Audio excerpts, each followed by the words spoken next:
Hoje em dia, o bairro da Liberdade, na cidade de São Paulo, é conhecido principalmente por abrigar um importante polo comercial da região, com foco em produtos asiáticos, já que muitos de seus moradores atualmente são descendentes de orientais.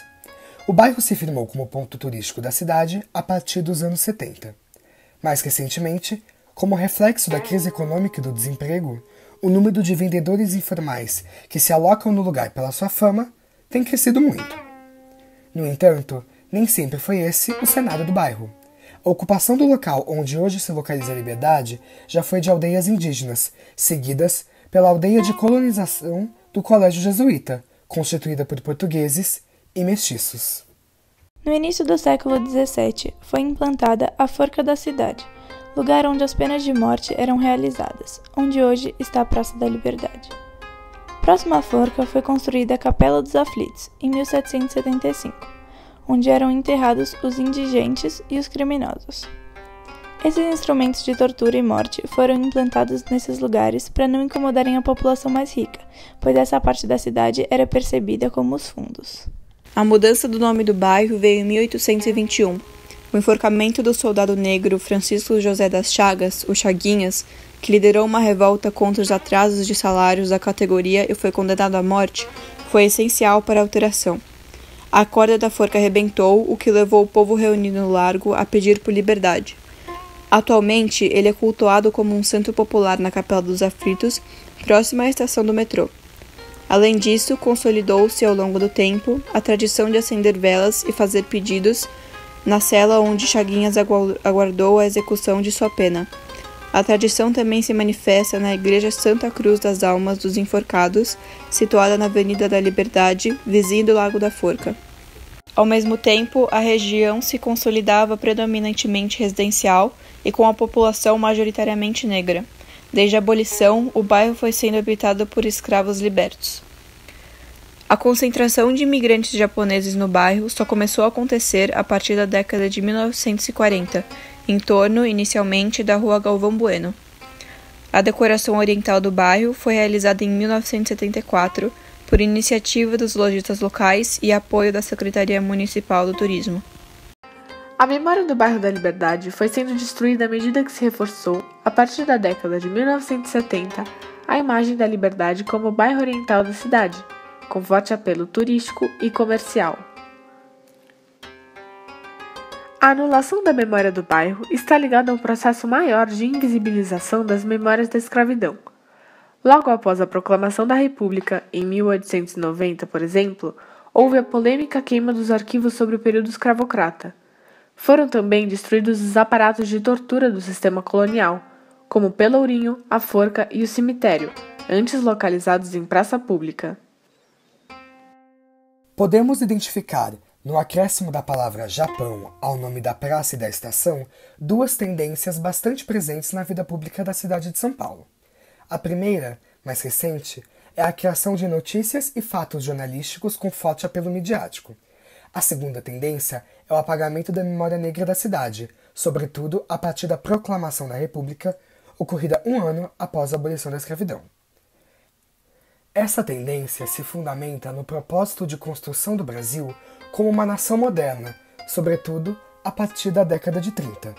Todas as duas materializam uma atitude política que nega uma parte da história do país e favorece a outra. O apagamento da memória negra no Brasil não é uma característica específica de São Paulo, embora aqui esse processo tenha ganhado um contorno muito mais relevante do que em outras cidades. Essa relevância decorre de uma política intensiva de substituição de mão de obra negra escravizada por imigrantes europeus, de 1870 até 1928, como parte da Política Nacional de Embranquecimento. Um desses casos de apagamento da memória negra na cidade de São Paulo é recente. O metrô começou a aplicar no dia 3 de agosto de 2018 sinalizações com o novo nome da estação Japão Liberdade da linha 1 azul, no centro da cidade de São Paulo.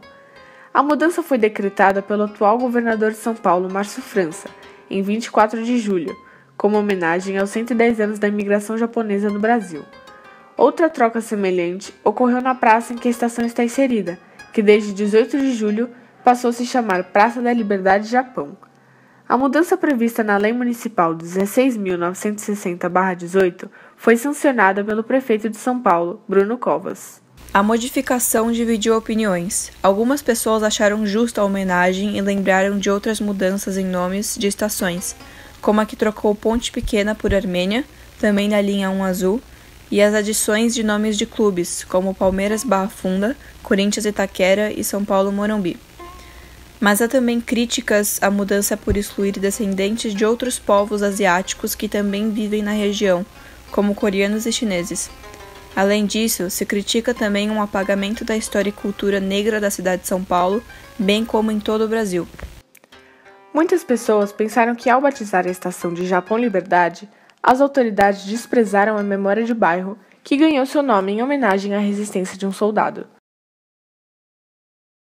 A gente primeiro queria saber qual é a sua opinião sobre a mudança da placa, se pra você tem algum significado, se é positivo ou se é negativo. Se... Pra mim é negativo, porque Japão, entendeu? É isso que eu não entendi, entendeu? Porque aqui só tem japonês na Praça da Liberdade, só tem chinês, então esse povo pode ser por isso, né? Eu acho que é igual o metrô ali agora é Liberdade e Japão também, entendeu? Eu acho que fazer o quê? Quem manda japonês aqui, né, na praça? Eu acho que é o japonês ou o chinês. Entendi. A gente também percebeu que a sua barraca ela é um pouco diferente das outras aqui da pracinha, da feira. A gente viu que ela meio que se destaca. Acho que quer saber por que vocês escolheram fazer uma barraca diferente, com outra temática, com outros produtos.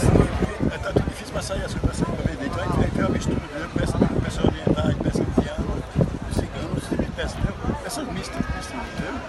Pra ver se... Tá todo mundo, né? Pra poder comprar. Todo mundo, entendeu aqui?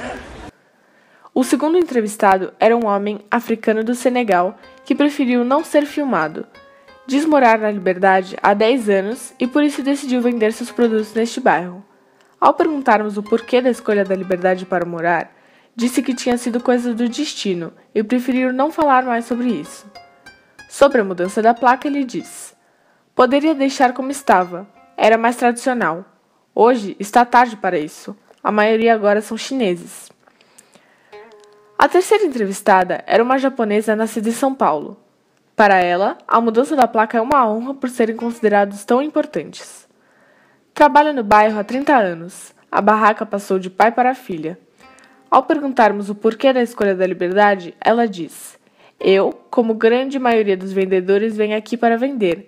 Eu já fazia coisas orientais com meu pai, então decidiu vir para cá e eu apenas continuei, pois aqui é um bairro oriental." Para ela, o diferencial de trabalhar em um bairro conhecido como oriental é pelo motivo de muitos conhecidos e turistas irem lá para visitar.